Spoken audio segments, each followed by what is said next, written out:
As millions of Americans face uncertainty during the government shutdown, one state has a new program that could help. New Mexico is now the first U.S. state to offer free childcare to all residents, regardless of household income. The program is expected to save families thousands of dollars, and it just started this month. NewsNation's Alicia Nieves has more. Alicia, my ears perked up when I heard about this story. How does it work? Tell me more. Yeah, it's what every mother is thinking about, especially in New Mexico, but even potentially beyond. Listen, the program began November 1st. It's been a long time coming. Governor Lujan Grisham made it clear that this has been in the works since 2019, and it aims to improve financial stability for families and educational outcomes for their little ones. The program, which relies on both state and federal funding, was previously available to any family member or any family whose income was below 400% of the federal poverty level. Now it's available to everybody. The state is anticipating it's an annual savings for families of $12,000 per child, which is close to the national average for childcare.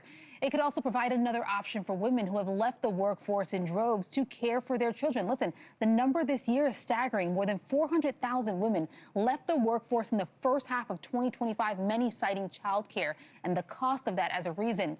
Officials say it will benefit families who might have issues paying for childcare as a result. And so you've got Congresswoman Stanberry actually joined the Hill on Friday to explain how this is good for everyone in that state. It's a universal program. So, just like other countries where there's universal childcare, we know that when childcare is taken off the plate of all families, whether they're working families, they're low income, they're middle class, that relieves families to be able to invest in going back to school, to buying houses, to changing careers. And we also know that it lowers the barrier for all children to get early care. And that actually improves the long-term outcomes, not only for those children, but also for the economy overall. Yeah, so this program is going to save parents both money and time, and maybe even, especially in this economy, help fill some of those gaps created by this shutdown, Hena. Are other states looking to implement this as well? Because we know the new mayor-elect in New York City has really, his entire campaign floated this idea. Everyone outside of New Mexico, every parent is thinking this right now. Is that happening? Here's what we know right now. There's hope that this spreads across the country, but the program in New Mexico is kind of the second one we've seen in the country, the first state to do it. It's actually modeled after one that's been in Washington, D.C.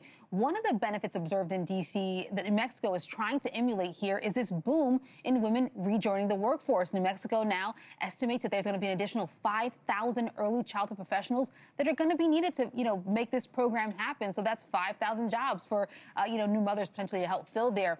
It's a step in the right direction, particularly for this state. We'll have to see if it spreads across the country. But as you pointed out, New York City, the mayor-elect Zohran Mamdani campaigned on implementing this in the Big Apple. So we'll have to wait and see if that happens. But that would be the second city potentially. I mean, look, I think it drove out a lot of voters in so many states across the country. 100%. Alicia Nieves, thank you so much. Thank you for watching. Subscribe below and download our NewsNation app right now on your phone, and you will get fact-based, unbiased news for all Americans.